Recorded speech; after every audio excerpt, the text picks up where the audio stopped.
caso c'è sto benessere. Che dici, voglio festeggiare, ma c'è una bella mangiata.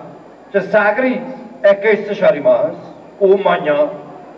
Addirittura quando sta questa crisi economica si privi a organizzare il ricevimento a buffet che non è che una mangiata, è una guerra. Perché ancora un buffet sta scritto fammi per che ti filifa. Oramai sta gente si piatta a piano, mentre porta a tavola, quello che Amici di Pupia, siamo con Simone Schettino. Iniziamo con partire da quello che è la tua caratteristica principale. Ti sei sempre definito un fondamentalista napoletano. Ti senti ancora tale o è cambiato qualcosa? Penso che oggi come oggi ancora di più c'è questa esigenza di definirsi fondamentalista napoletano e portare quella filosofia pacifica che ci appartiene. Però da fondamentalista, perché oramai ci hanno massacrato troppo, quindi è arrivato il momento che ognuno inizia a fare la sua parte per dire determinate verità su questa terra, anche perché quelle negative le hanno dette fin troppo.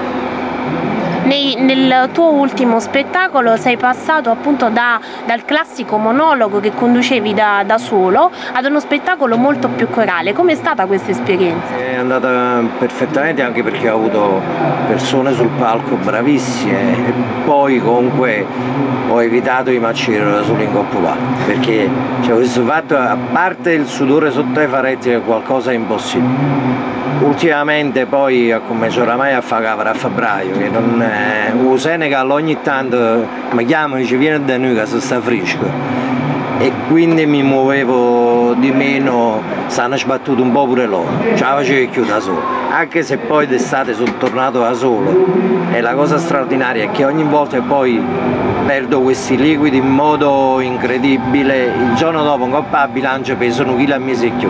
Infatti i liquidi sono persi sui soliti che mi stanno guaiando. Ultimamente sei incappato in un errore, ti hanno scambiato per lo Schettino, il noto comandante della Concordia. Un evento questo che ha richiesto proprio un tuo intervento tramite i social network. Com'è finita questa vicenda? All'inizio saranno stati un paio che hanno confuso la cosa, altri ci hanno marciato sopra, chi lo faceva volutamente per prendere in giro e chi lo faceva volutamente per attaccare un po' diciamo il mio pseudonimo fondamentalista napoletano. Fatto che voglio dire, per colpa di questo fatto sono chiuso a fine vacanza a Campitello Matese sta stagione, perché come mi avvicinava a un pedalò arriva la gente che se ne feva e quindi non era il caso. Quindi per quest'estate hai evitato Meta di Sorrento? Non ho proprio evitato il mare in generale, infatti sono stato l'unico che ha avuto a fare i cozzi a Roccaraso. Casomai poi vi spiego il segreto. Nei tuoi monologhi, nei tuoi spettacoli sei sempre molto attento all'attualità, prima con Prodi, poi con Berlusconi, adesso con il governo tecnico. Mamma mia, su Mario Monti che non si fa una risata, manca si ci mette i cavetti a battere sotto i piedi. Non è facile, anche perché stanno risolvendo i problemi dal punto di vista dell'alta finanza, ma l'economia reale parla, voglio dire, al contrario, altro che problemi risolti. Gente che perde il posto ogni giorno. Speriamo bene che una volta sistemati i problemi dell'alta finanza poi interessano pure a preoccuparsi dell'economia reale. Ma ciò non toglie, voglio dire, che se l'ha da fare ogni tanto una risata, perché ci sta buttando tutto quanto in depressione. E della sua collega Fornero? Mamme, tutte mamme. Ricordo all'inizio, quando iniziò a piangere in televisione, fece la riforma delle pensioni, papà chiagnetta appresso a esso, che non riusciva a trasire in televisore, ci voleva ricevere cose vicino. Ma un fondamentalista napoletano come vive questa crisi sociale, economica? Ma è chiaro, voglio dire, stando a contatto con la gente la vivo in pieno, innanzitutto anche nel mio campo, essendo una crisi proprio economica generale, anche nel mio campo c'è stata una flessione, però vedo proprio le facce della gente che sono abbastanza sconfortate. Questa è stata un'estate senza sorriso che è passata.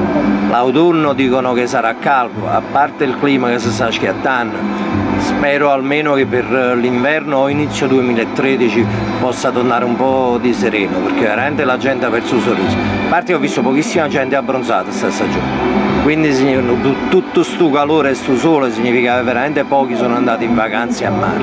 Un'ultima domanda, la tua fede calcistica per il Napoli è nota ai tuoi fan, anche se ultimamente hai avuto un po' un'avventura particolare? No, l'avventura particolare è stata che praticamente era una serata organizzata da un club Juve, non sapevo niente, per un festeggiamento.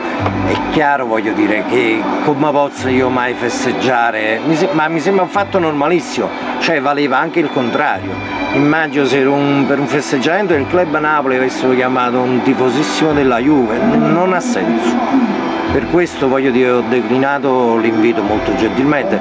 La serata l'ho fatta lo stesso, l'ho fatta gratuitamente per i cittadini di quel posto, quindi al di là delle fedi calcistiche ho detto ok, vengo, ma togliamo da mezzo questo festeggiamento e facciamolo per i cittadini in generale. Il consiglio di Simone Schettino per De Laurentiis e Mazzarri? Io a De Laurentiis un consiglio, voglio dire, essendo un grande produttore cinematografico, ci volesse dare qualche film, ma non consiglio personale, voglio dire. Per quanto riguarda il calcio è chiaro che stanno andando benissimo contro ogni aspettativa, perché anche quest'anno molti si erano lamentati del mercato, ma mai ti aspettavi che andavi a vincere 3-0 a Palermo. Allora a Napoli c'è un detto che si dice sui purpette regna la panza, per cui abbiamo voglia di lamentarci, alla fine contano i risultati ed anche quest'anno l'inizio è stato una favola, soprattutto quest'anno abbiamo un valore aggiunto questo Lorenzo Insigne perché è nostro, cioè penso che a ognuno di noi lo considerano figlio, un nipote, quando viene a me su campo volesse via un braccio, volesse fare una ninna nanna, roba a partita, è veramente uno dei nostri. Chiaramente per il resto consigli a De Laurentiis e a Mazzarri, cioè De Laurentiis ha stravinto nel cinema e col Napoli sta facendo ogni anno sempre bene. Mazzarri, che consiglio uno che vince 3-0 a Palermo, Mazzarri a Campaci intanto. Allora amici di Popia TV, se l'estate è andata così così spero che l'autunno migliori, se l'estate è andata bene e allora che l'autunno sia uguale, mi raccomando che possa tornare il sorriso.